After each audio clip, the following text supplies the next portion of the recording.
Okay, so imagine a world where childhood diseases like, measles and mumps, they were just a constant threat. Like parents just lived in fear of these things. Yeah, that was the reality for a very long time. Yeah, and then this guy comes along, a seemingly ordinary guy too, a farm boy from Montana, and changes everything, dedicates his whole life to creating these vaccines that would protect everyone. Yeah.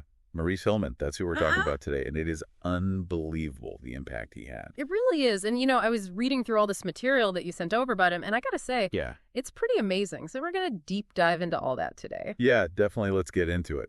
We're going to unpack this guy's incredible story, figure out like what made him tick, and then really like wrap our heads around just how much his work has affected global health. I think it's so important to understand how one person really can change the course of history. Mm-hmm. I mean, through sheer dedication and just scientific brilliance. Absolutely. And the stuff you send over, it's all their biographical info about Hilleman, highlights of his career.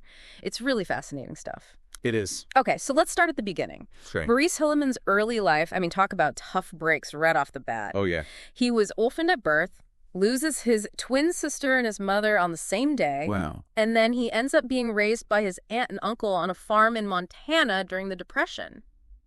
That's a really tough start. Yeah. I mean, you think about those early hardships, and then you compare that to the global impact he went on to have. It's incredible. It really is. And it makes you think about, the kind of resilience he must have had to overcome all that adversity. Right. And I think growing up on a farm during that time, it probably had a huge influence on him. Definitely. That strong work ethic, the practicality, the whole do-it-yourself mentality. Yeah, absolutely. It kind of shapes you, doesn't it? Yeah, for sure. And then there's this really key moment in his life when he has to make a choice, right? He could take this steady job at JCPenney. Yeah, sensible choice. Or he could go to college. Tough decision. All right. But, he had this burning thirst for knowledge. That's what the sources say. Yeah. And that's what pushed him toward academia. It's amazing to think about that one decision, right? It put him on a path that would ultimately lead to him saving millions of lives. Millions and millions. So he goes to Montana State College, and then boom, he ends up at the University of Chicago getting his PhD. That's some serious ambition right there. Yeah, and even in those early years, he's already making breakthroughs, like discovering that chlamydia was caused by a bacterium, not a virus. Yeah, that was a huge discovery. I mean, completely changed how people understood that disease. Okay, so then we get to 1957, and the Hong Kong flu pandemic hits. Okay. This is where I think Hilleman's story goes from impressive to, truly world-changing. Yeah, I agree. I mean, this is when he really steps onto the global stage. So what happens, he sees this new flu strain emerging, and he knows it could be a massive problem worldwide. Yeah, a potential pandemic. Exactly. And he doesn't wait around for it to reach the U.S. He's proactive. Right. He gets a sample of the virus right away and starts working on a vaccine immediately.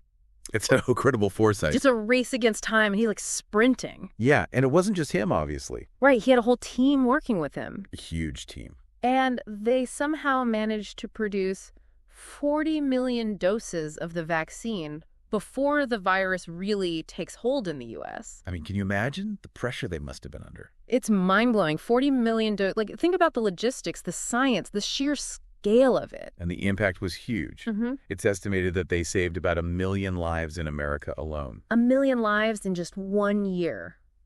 Just let that sink in for a second. Yeah, it really puts things in perspective, doesn't it? Okay, so the sources also talk about Hilleman's personality, which was, let's just say, strong. Right, strong-willed. He even called himself a bastard. Yeah, he was known for his bluntness and his incredibly high standards. I mean, he really pushed himself and everyone around him to their limits. Yeah, and there's this story about him creating these unusual trophies, like using jars and other lab equipment to display things like gallstones and tumors. Yeah, I read about that. It's kind of strange, but I guess it was his way of commemorating his victories over disease in a way. It definitely makes you wonder if you have to be a bit of a hard-nosed, maybe even abrasive person to make that kind of world-changing impact. It's an interesting question, isn't it? I mean, did those qualities help him achieve what he did, or were they just part of who he was? Yeah, and it wasn't just his personality that was sometimes controversial. Right, there were some ethical questions raised about his methods, too. Yeah, specifically with the hepatitis B vaccine. Oh, yeah, the consent forms. The sources mentioned that those forms apparently didn't even give people the option to say no to participating in the trials. Yeah, I read about that. It was during a time when research ethics were still evolving, I guess. Right, but it does make you think about the balance between, making these huge advances in public health and respecting individual rights. Yeah, definitely. It's a complex issue. Okay, so let's talk about the vaccines themselves. I mean, the guy developed a ton of them. He did. It's incredible, really. Yeah. Measles, mumps, hepatitis A and B, chickenpox, rubella, meningitis. 9 out of the 14 routinely recommended childhood vaccines. It's like a whole arsenal against disease. Yeah, and when you think about all the suffering those diseases cause before vaccines, it really highlights the magnitude of his contribution. Right, like all the kids who didn't get sick, all the lives that were saved. It's impossible to measure the full impact. And we have to talk about the elephant in the room. The MMR controversy. Yeah, that whole thing about the MMR vaccine and autism, it was a huge deal, obviously. Yeah, really shook public trust in vaccines. But, the sources are pretty clear about this. They say that Hilleman's work has stood the test of time. Yeah. It's based on rigorous science, and the vast majority of the scientific community agrees that the MMR vaccine is safe and effective. Right. It's been studied extensively, and there's no credible evidence to support a link to autism. Okay, so we've talked about the impact and the controversies, but what I found really fascinating was Hilleman's level of involvement in the whole process of developing a vaccine. Oh, yeah. He wasn't just coming up with ideas. He was deeply involved in every step. Right, from isolating those antigens, which are like the specific parts of the virus or bacteria that trigger the immune response, Right. all the way to overseeing the manufacturing process. He was hands-on the whole way. It's unusual for a scientist to be that involved in every stage. But that was Hilleman. He wanted to make sure everything was done right. And that work ethic of his, I mean, he was known for working 7 days a week. The sources say it stemmed in part from his farming background. Makes sense, right? Always something to do on a farm. Yeah, but I think it was more than that. I think he was driven by this deep sense of purpose. Like, he knew he was in a race against these diseases. Yeah, and the stakes were high. It was about saving lives. Millions of them each year. It's like he built this mountain of protection around the world. And he did it through his dedication and his passion for science. It's really incredible. And, it makes you think about, how do we measure the impact of something like that? How do we quantify the lives that were never lost, the suffering that was prevented? Yeah, the sources put it beautifully. They ask, how do we measure the laughter of children who never knew the diseases that once terrorized their grandparents? It's a powerful image, right? Those kids growing up healthy and happy because of the work of this one man. And his work continues to impact us today.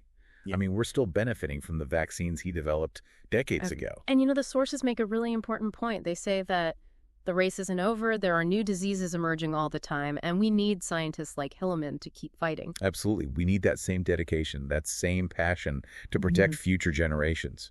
So I guess the takeaway here is this, Maurice Hilleman's story. It shows us that anyone from any background can make a difference. Yeah, he came from such humble beginnings. Yeah. But he had this drive, this determination to make the world a better place. And that's something we can all learn from, right? What mountains are we willing to climb? What races are we prepared to run in our own lives? It's about finding that thing that truly ignites our passion, that problem that we just can't ignore, that we're willing to dedicate ourselves to solving. Hilleman's story, it teaches us that greatness isn't always about being born extraordinary. It's about the choices we make, the effort we put in, and the unwavering pursuit of a purpose bigger than ourselves. Yeah, he showed us that it's possible to change the world one step at a time, one discovery at a time. So go out there, find your purpose, find your mountain, and start climbing. The world needs more people like Maurice Hilleman, people who are willing to fight for a healthier future for everyone. I couldn't agree more. That's it for this deep dive. Thanks for listening. Thanks. See you next time.